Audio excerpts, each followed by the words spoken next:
बहुत समय पहले एक गांव में अर्जुन नाम का एक युवक रहता था। उसे पुरानी कथाएं और रहस्य जानने का बहुत शौक था। एक दिन उसे एक प्राचीन पुस्तक मिली। उस पुस्तक में रावण के बारे में ऐसी बातें लिखी थी जिन्हें बहुत कम लोग जानते थे। अर्जुन ने पुस्तक खोली और पढ़ना शुरू किया। पहला रहस्य तो रावण महान विद्वान था। अधिकतर लोग रावण को केवल एक खलनायक के रूप में जानते हैं, लेकिन वह बहुत बड़ा विद्वान भी था। कहा जाता है कि उसे वेदों, ज्योतिष और अनेक शास्त्रों का गहरा ज्ञान था।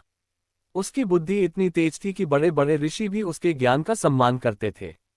अर्जुन ये पढ़कर हैरान रह गया। दूसरा रहस्य तो रावण शिव का परम भक्त था। रावण भगवान शिव का बहुत बड़ा भक्त था। उसने वर्षों तक कठोर तपस्या की थी। कहा जाता है कि उसकी भक्ति से प्रसन्न होकर भगवान शिव ने उसे अनेक वरदान दिए थे। रावण प्रतिदिन शिव की आराधना करता था और अपने राज्य में भी धर्म का पालन करवाता था। तीसरा रहस्य तो सोने की लंका। रावण का राज्य लंका अत्यंत समृद्ध माना जाता था। कथाओं में वर्णन मिलता है कि लंका सोने से सजी हुई थी। वहां की सड़कें, महल और भवन बहुत भव्य थे।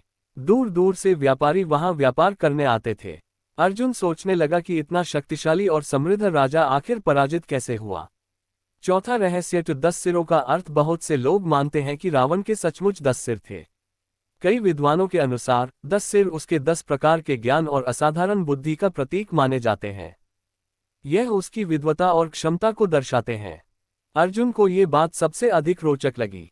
पांचवा रहस्य टू अहंकार का परिणाम। रावण के पास शक्ति, ज्ञान, धन और वैभव सब कुछ था, लेकिन उसके भीतर अहंकार बढ़ गया। यही अहंकार उसके पतन का कारण बना। ये कहानी हमें सिखाती है कि चाहे कोई कितना भी शक्तिशाली क्यों न हो, अहंकार अंततः नुकसान पहुंचा सकता है। कहानी का संदेश। अर्जुन ने पुस्तक बंद की और गहराई से सोचने लगा। उसे समझ आया कि रावण के जीवन से केवल युद्ध की कथा ही नहीं, बल्कि कई सीख भी मिलती हैं। ज्ञान प्राप्त करो, भक्ति और अनुशासन बनाए रखो, शक्ति का सदुपयोग करो, दूसरों का सम्मान करो, अहंकार से दूर रहो। यही 5 रहस्यमयी बातें थी जो रावण के जीवन को समझने में मदद करती हैं। रावण का चरित्र केवल अच्छाई या बुराई की एक सरल कहानी नहीं है, बल्कि ज्ञान, शक्ति, महत्वाकांक्षा और अहंकार से जुड़ी एक जटिल कथा है, जिससे आज भी लोग सीख लेते हैं।